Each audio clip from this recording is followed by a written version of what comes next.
Congresswoman Michele Bachmann of the 6th District has become a national figure in recent months, making frequent appearances on national cable shows, speaking out on behalf of John McCain and Sarah Palin. Bachmann is up for re-election this year in Minnesota's 6th Congressional District.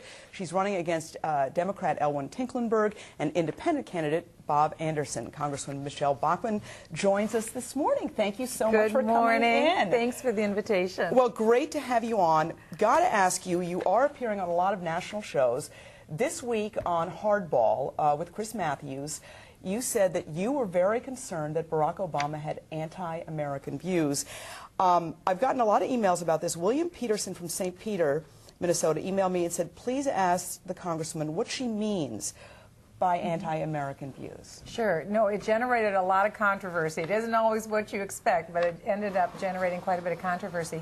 And it is the associations that Barack Obama has. It's interesting because the national media has had an incredible lack of curiosity about Senator Obama's views, about his relationships, his associations, and what real change will mean for the average American in terms of dramatic tax increases, in terms of enacting socialized medicine, in terms of enacting a tremendous climate change tax that will cost us $40 trillion. There are tremendous changes that are on the horizon, especially one that a lot of people aren't aware of yet is taking away the right of the secret ballot from the common worker.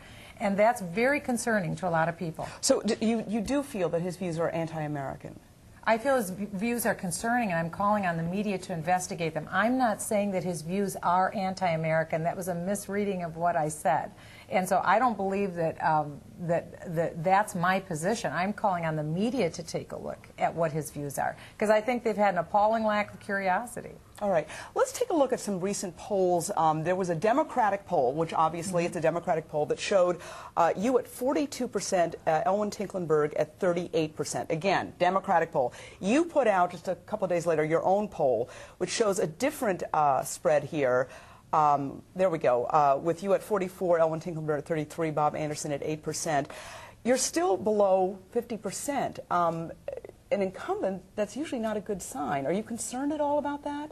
Well, we know that this isn't a Republican year. It's not a strong Republican year, but we've been up 13 points, we've been up 11 points, and that's quite a spread to have, especially as a first-term Republican.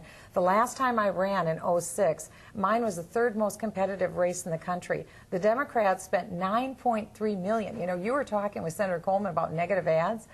I had $9.3 million spent against me in negative ads. That raises a lot of negatives. And so now when I came into the race this year, you know, we have a challenge in front of us to be able to get our good story out to the people of the 6th District. I think we've done a good job, and I think that's why I've been up about 13 to 11 points. You know, Mr. Tinklenberg, who was on last week, said, you know, the bottom line with Congresswoman Bachmann is she's just more conservative than most people in her district. What do you say to that? I think, well, I grew up in Anoka, Minnesota. My mom was, my parents were divorced when I was in junior high, and we went to below poverty income right after that, and I had a single mom and 3 brothers. My mom did her best raising us. We have hard scrabble, hard fought, come up by your bootstrap values. I graduated from Anoka High School, and the values that I hold are the ones that I think generally people share. My husband and I have been married 30 years. We have 5 great kids. We took 23 foster children into our home, raised those kids. I've been a tax litigation attorney in St. Paul for a number of years, and I helped my husband start our small business. And we've been achieving what Joe the plumber wants to achieve, which is the American dream. That's what Americans are concerned about right now, Esme, is Barack Obama and a radical leftist control of Congress. Because remember, both the Senate and the House could go Democrat, and this would be the most liberal senator who could be president. If it's all Democrats in charge, we could have the highest tax increases in modern times. That could take away the American dream from Joe the plumbers like me and my husband, or like a lot of people in Minnesota. That's what concerns people right now. Let me ask you about something that I've been getting a number of emails about. In 2007, you asked President Bush for a pardon for a man called Frank Venice, who was convicted of some very serious crimes back in the 80s.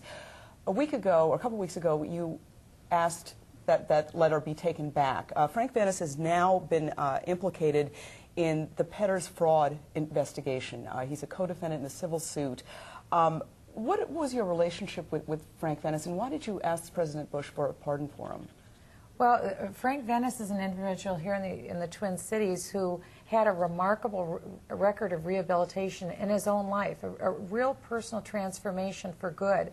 And he was a person who put a lot of money into the Community Teen Challenge, for instance, which I believe very strongly in. It does a wonderful job taking people who are alcohol or drug addicted and trying to get them clean and sober. And I knew Frank Venice through Teen Challenge and saw that he had made a remarkable transformation in his own life, and he told me his goal was to give as much money as he could to charities so that more people can find freedom in their life. And I thought that was great, so I supported him. Then when the Tom Petters affair came open, and Frank may have a part in that affair, it wasn't appropriate for me to recommend a pardon anymore. And so my office issued a letter, and we pulled that pardon back because we don't know what the answers are right now about his involvement with Tom Petters. Okay. And that's to be seen. Okay. Well, Congresswoman Michele Bachmann, very exciting race. Thank you so much for coming on. We appreciate it. Thanks again. Always love to come on your well, show. Absolutely. Well, we've been trying to get you on for a while, so I appreciate your coming on. Yeah, I appreciate it. All right. Thank you, Michele Bachmann.